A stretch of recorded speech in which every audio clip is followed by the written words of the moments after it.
I spent 4 years in Mulesoft. The first half of it was doing FP&A. The second half of it was doing what I'd probably call sales strategy, sales analytics. Yeah. And a lot of that, that transition doesn't happen without backing from the boss, backing from the people that are behind you. So you're in San Francisco, your wife's feeling good, or your girlfriend, now wife, is feeling good, you're feeling good, you come to the promised land, you got a job, you come in, you start doing well. And maybe that's the second half, the sales strat, because that was another big decision, right? You went from something that you were doing well in within the company. Let's talk about that, because I think that's where you had to make a whole bunch of decisions really fast. You were out of you were in pretty deep waters, right? You more gut than science. Tell me about some of those stories. I mean, was it at times you felt like a hero and times you had imposter syndrome? I mean, let's just tee it up. Like what happened? Because you have a lot of decisions coming at you fast. Let's just dive into that lab, for lack of a better term, that life lab. Yeah. No, it's funny you said the flip, because I feel like maybe you weren't on some of the interviews. When people had asked me when I'd be interviewing candidates, I'd be like, what's it like to work in MuleSoft? Hey, it's a 50-50. Some days I wake up and I'm completely overwhelmed as to like, oh my God, I have to do all this stuff. Like, how the hell am I going to do all of this? And other days I would wake up and I was just like, oh my God, I'm the guy that gets to do this. Like, it was such a, it was a kind of this weird balance. Schizophrenic, a little bit of a world, right? Yeah. Right. So, the transition to sales analytics kind of came probably more organically when I look back than I was expecting, kind of going back to sort of the CFO really helping establish me and sort of helping me sort of connect with the right people. I ended up working pretty closely with the head of sales. And turns out, if you know a little bit of math, a little bit of Excel modeling, if you kind of understand sort of businesses in general, the head of sales is probably going to like you a lot, because they can use you as somebody to sort of stress test things, to sort of do some projections, look a little bit beyond just sort of what's going to happen this month or this quarter, and kind of start to look a little bit further. And ended up sort of really enjoying my relationship with the head of sales over there. Felt like he kind of took me under his wing a little bit. And the more I looked at it, I found myself just finding myself more interested in the stuff that I was doing on the sales side than I was on the finance side. Because from my perspective now is just from an FP&A standpoint, from finance standpoint, as a company scales, it ends up becoming more and more a process job. It's not necessarily obviously all process. There's obviously some strategy and sort of interesting elements to it, but it ended up becoming more process, to me at least, versus the sales side is constantly evolving. There's new competitors, there's new markets, there's new products, there's newness. And there's, we were growing, I think like 60-ish%, doing more than 100 million plus at the time. So it's just like, at that growth rate, you're a new company effectively every kind of 18 months. Right. And so things that sort of worked, 18 months ago now are breaking, and you kind of have to start from scratch again. And I don't know, it must be masochistic or something, but I found that just fascinating. I just found it really interesting to sort of really dig into that.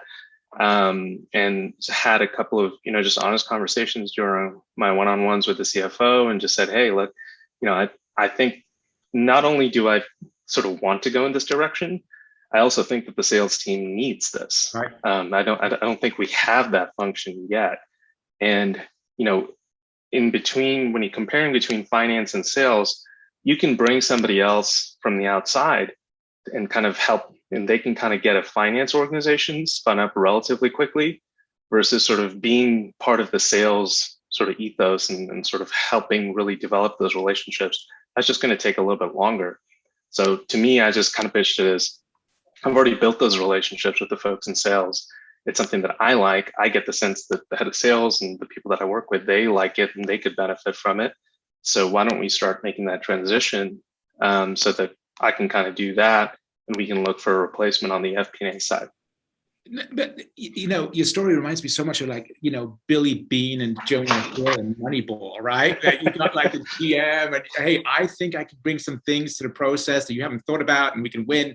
So there is some personal risk involved, though, right? Because like you're helping them place some big bets, and there must be like, we don't have all the data. These are projections. These are models, right? And we're banking on these models. Anytime, I mean, maybe I'm projecting here. I have to imagine that there were some times you're like, all right, let's just hold our breath and jump, right? I mean, we're operating on imperfect data. We just have to take the best next decision.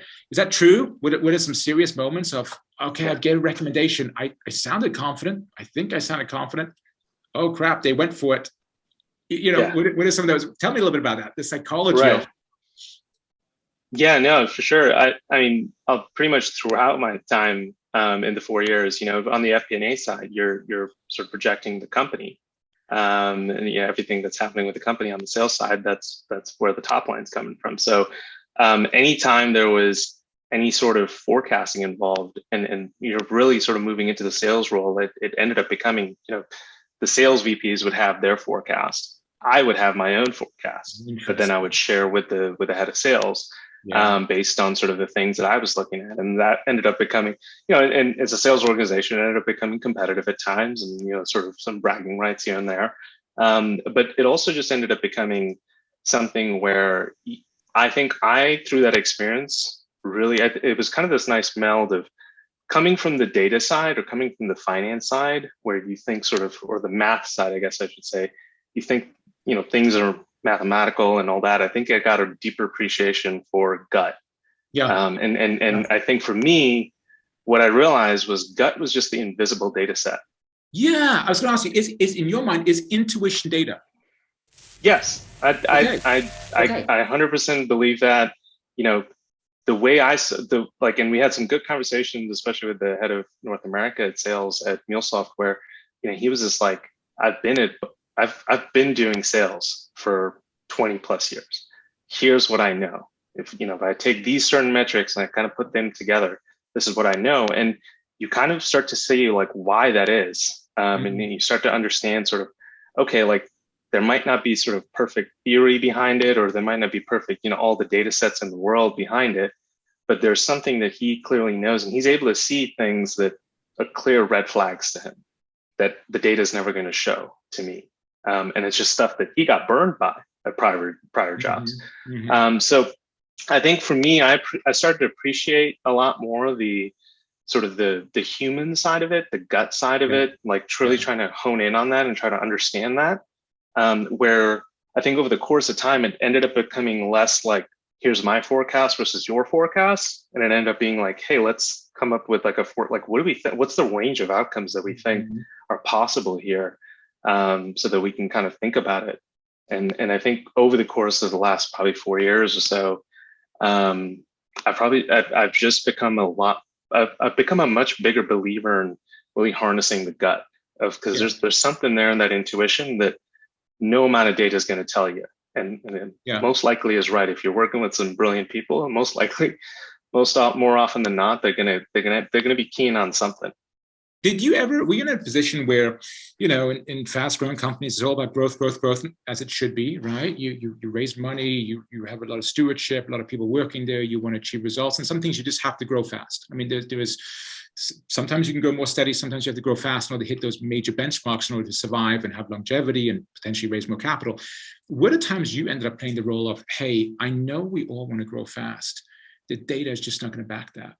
And it was a sense of relief, maybe even like, okay, maybe we can't hit, I'm making these numbers up, right? Maybe we can't hit, 40% growth. Maybe we're entitled to 19% growth. And right now that's okay, right? That's the best. Were there any of those kind of conversations where it was, hey, let's have, I guess what I'm trying to say, maybe you provided some relief to the sales organization. Maybe you provided some relief with saying, hey, I think this is what's realistically possible. Anything in that realm?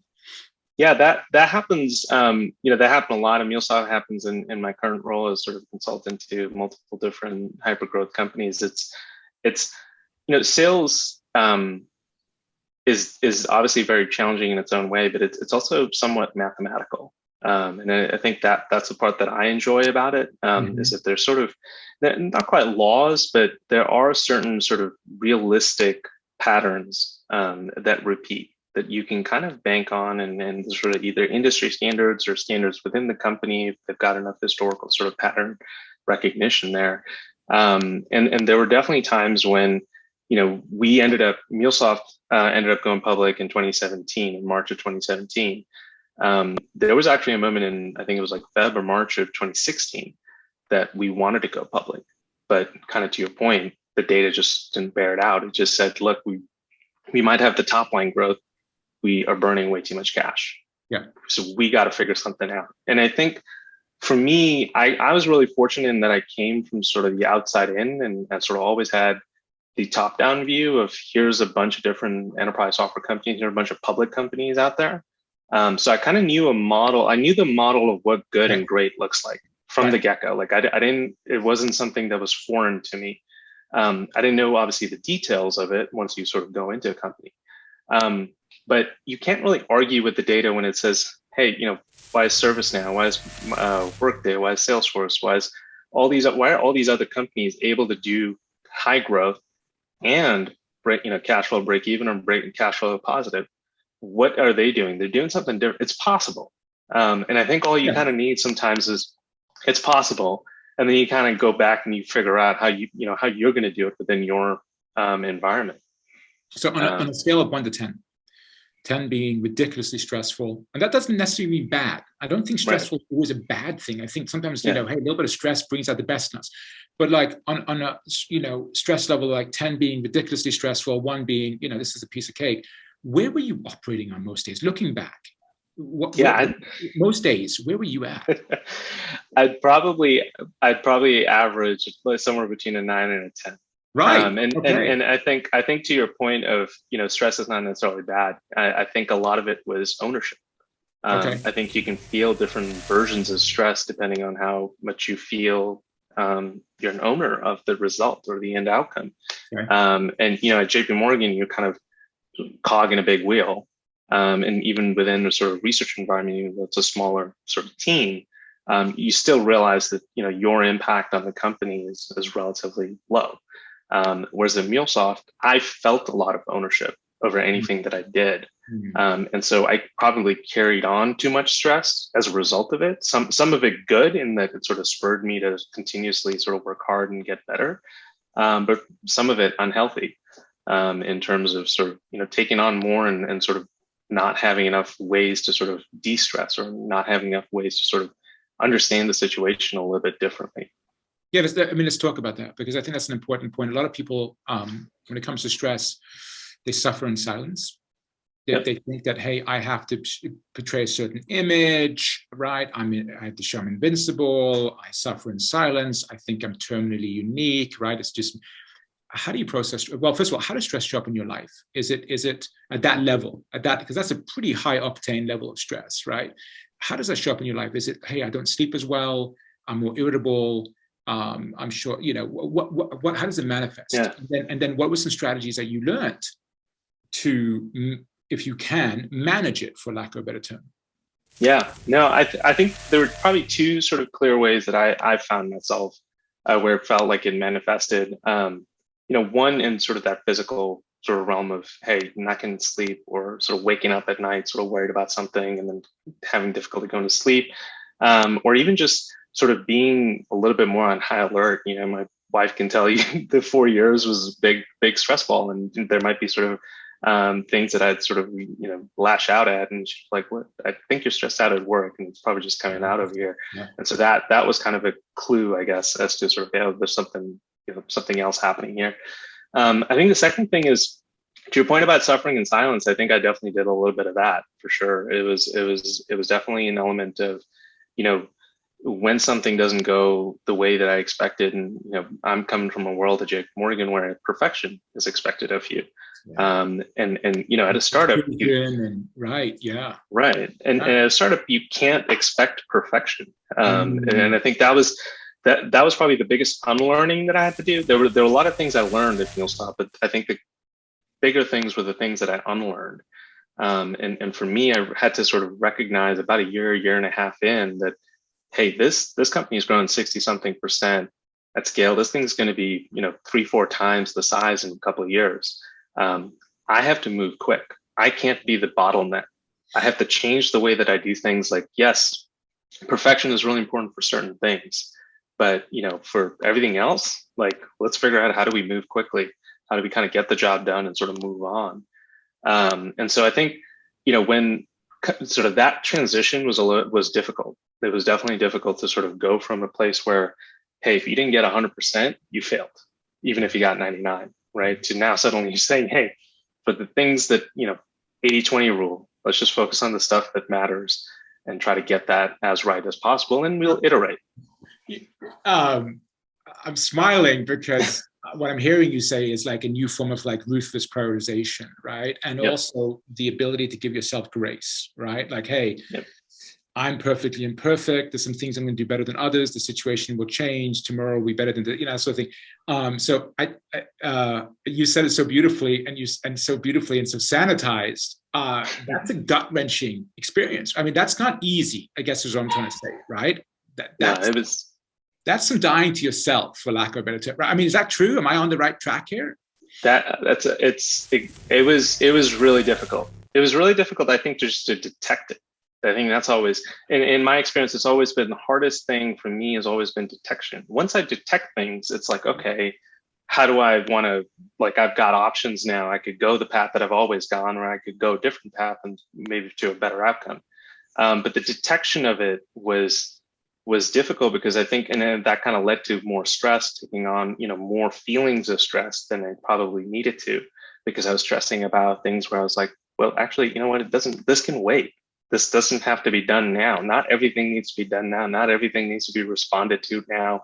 We kind of live in that world, especially, it's funny when I finally left Mulesoft, the thing that I rejoiced the most of was deleting Slack off my phone, just because I knew that I wasn't going to get pinged and all that stuff. But, I think that transition is really difficult, and it became something that we as an organization at Mulesoft would actually harp on when we would try to hire people from bigger organizations.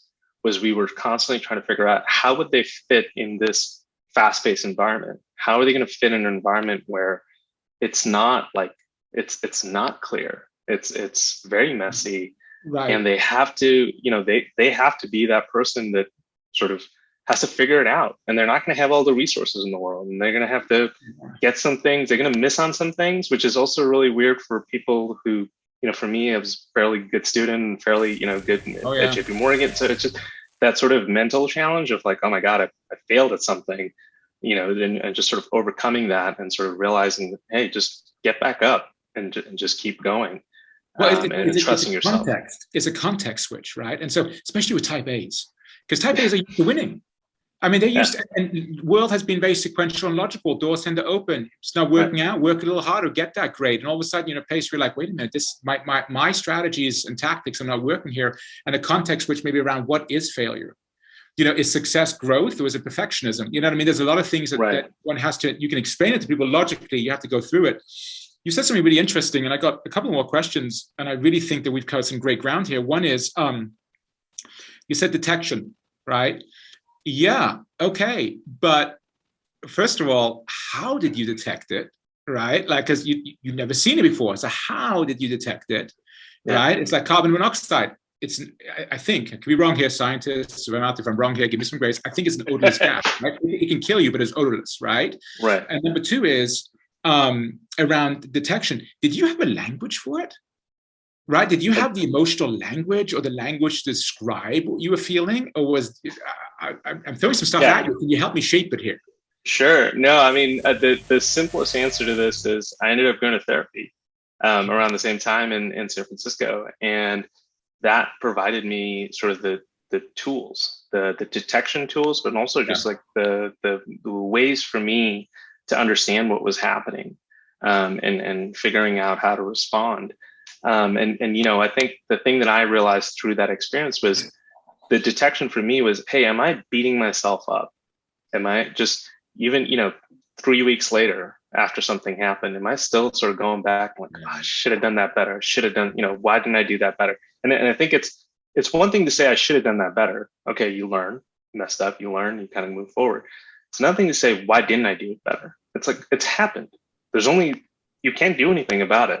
You can only move forward, and you can only think about sort of what you're going to do next.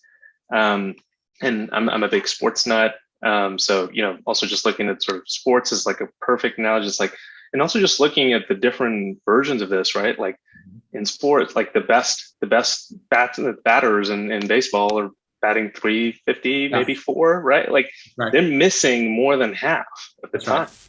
And I think you kind of have to understand sort of, hey, you got to just be able to sort of take failure and quote unquote failure, right? It's really more just the reality. It's a natural experiment. There are some things that will go well, some things that are not. Well, they're kind of synonymous, right? I mean, like right. fail forward, right? I mean, it's data. To your point about data, it's just data. If you choose to sterilize it a little bit, right? I think that was the big part from a coping mechanism. It was like, that's one data point. Yeah. Me, Sandeep, person to who I am, I'm full of multiple data points. I'm full of hopefully many more data points going forward. And just like I wouldn't look at in like a sample set of 5 or 1 and then overanalyze that and sort of extrapolate, okay, well, this person's going to fail forever. It's just like, no, let's get some more data points. Let's get some more at bats at it. Let's go figure out how do we get better at it? How do we take more swings? So then next time we're there, we can recognize, hey, what can I do differently? Yeah. I'm faced with it. So, and you build that, we talked about earlier, you build that intuition, which is also data. So through all these experiences, you're forming your own algorithm. Last topic I want to cover with you is, you weren't on an island by yourself, in the sense that, hey, if I make a decision, it only affects me. You've got a girlfriend, now wife. You got a pretty serious constituent in your life. Yeah. So you're coming home, you're bringing a lot of stuff with you, right? And how do you manage that relationship? Were there times that you felt maybe you were even being a little selfish, in the sense that, like, hey, it's all about me. I've got my needs. I got to meet my needs. How do you manage that? And I'm not trying to portray you as a certain person, but it's real, right? You're with somebody else. It's not just your life. It has an impact on somebody that you love and care about. Tell me about that. Yeah, no, it's something that we're constantly trying to figure out, because my wife's she's probably even more type A than I am. She's a lawyer, and now is at a startup, and so it's just been something kind of an evolutionary thing. We've been together for about 10 years now, so I think it's just figuring, like, again, I think for me, I don't know about others, but for me, it's always been about detection, recognizing that, hey, this is what I'm doing. I can kind of sense it. And I think she's gotten really good at detection, where she's like, hey, I think there might be something. So why don't I just ask him how work's going? And then maybe that can kind of help. So I think we both sort of play that role for each other. When, the other one's kind of sort of going off and getting a little spun up. Other ways of just, making sure that we have date night, making sure that, and we'd take our phones and we'd put it, face down in front of us, and so that we're not getting pinged by, whoever else. And we can actually talk. And it's fascinating what happens when you do that. It's just, you get back to that human connection, you get back to all the things, you forget about, all the stresses that are happening. And even if you talk about it, it's its own form of therapy. It's its own form of recovery. And you kind of just get back to what matters. And I think that was kind of the piece of it for me. When I left, I realized that, whatever my next role is, I'd clearly made work a very big part of sort of the work-life balance, if you will. And I realized that I needed to sort of right-size that back to have more balance between work and life going forward. Well, I love that you brought up therapy as well, because I've done a ton of therapy, recovery. To me, those are just coaches. There's no shame around it, right? Like, they have to say, I need help. The ability to say, I need to listen. The ability to say, I need to learn. I think it's such a powerful way of living, because it takes some of the pressure of that perfectionism off. I'm a perfect human being, and I'm going to make some mistakes. Imagine if we treated children the same way we treat ourselves. You know what I mean? What? Not ride a bike? Right? I showed you. Exactly. You go on and on. I think sometimes I've got one little bit on the therapy bit, because I think the thing that was fascinating to me was, it obviously helped me a lot from my own sort of, it's like understanding myself and understanding sort of situations I find myself, but I was able to then better understand other people. Yeah. And I think what we end up having, you can call it a therapist, you can call it an executive coach.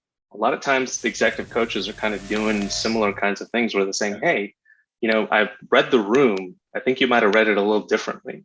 Yeah. This person seemed to be this way. And when you sort of understand different people, at least from my role as, building on the relationships that I had within the sales organization, it was understanding, hey, like, okay, this person's a little stressed out. Maybe I'm not going to add one more thing to their plate today. Maybe I'll catch them 2 days later, or whatever it is, figuring out how to work. So to me, therapy is great from your personal side, but also was hugely beneficial from a professional side, just, not just inward looking, outward looking as well. Absolutely, and how you show up and how you can, yeah, absolutely. I've found this. It's made me more compassionate, gentle human being. You know, like I don't know 100%. about you, but I have to have that because I cannot live with that level of inhumane perfection. You know, it's Yeah. just Yeah. it's debilitating. So, Sandeep, I loved it. If I were or am an executive right now in a hyper growth company and I am experiencing a level of pressure that I never have before, you know, any couple of tips and tricks as we close out here? Anything that you just want to throw that person and say, hey, here's some things that help me that you haven't covered? The floor is yours, my friend, and we're going to end it with you having the final word.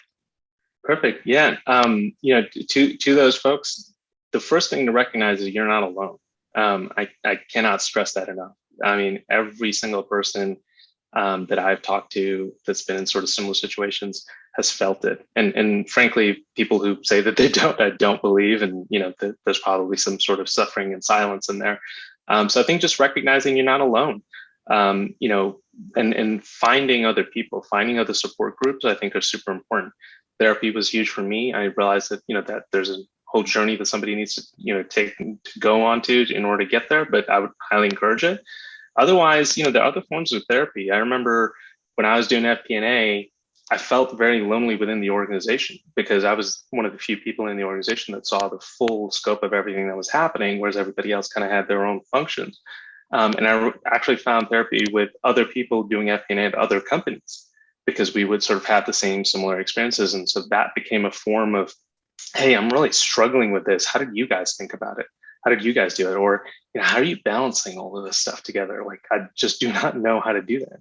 And so I think finding your group or finding other people that are kind of going through the same things, I think you'll be surprised. We used to do sort of a happy hour drinks, and we'd always joke it was like our monthly group therapy session, because it was one of those things where you're not alone, and everyone's going through it. So why not sort of band together and help each other?